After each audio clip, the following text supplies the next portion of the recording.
In rediscovering myself, I started paying attention to how I spoke and how I said things. And I realized how often I apologize for simply existing. I would begin sentences with, "I'm sorry if this doesn't make sense," or "I might be wrong, but," or "I don't mean to be intrusive, but," or "I'm sorry if this is silly. I'm sorry if this sounds stupid." And these weren't verbal tics or an inability to communicate effectively. These were preemptive protective measures that I had been trained to use because of years of being told I was stupid, I was a burden, I was embarrassing. Insert insult here. And during healing and rediscovering myself, I had to become really aware of these qualifiers that I would place before whatever I wanted to say or ask. Another thing I discovered was I would apologize for the simplest thing. I'd be standing in the kitchen and my husband would walk behind me.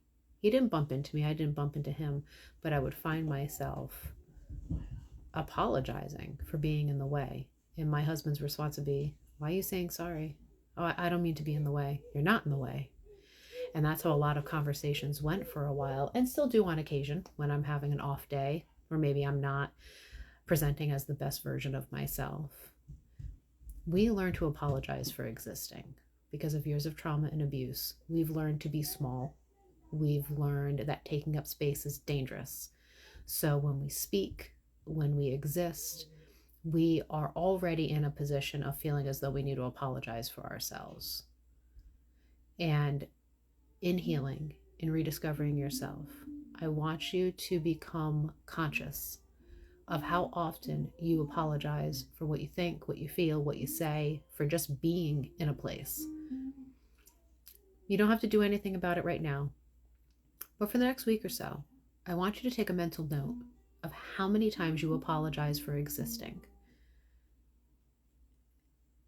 And once you do that, I want you to tell yourself, you have permission to exist. You have the right to exist. You have the right to take up space. Your thoughts, your words, your physical presence are not wrong. They've never been wrong. You were just around people who didn't cherish and respect you. That's all I have to say about that.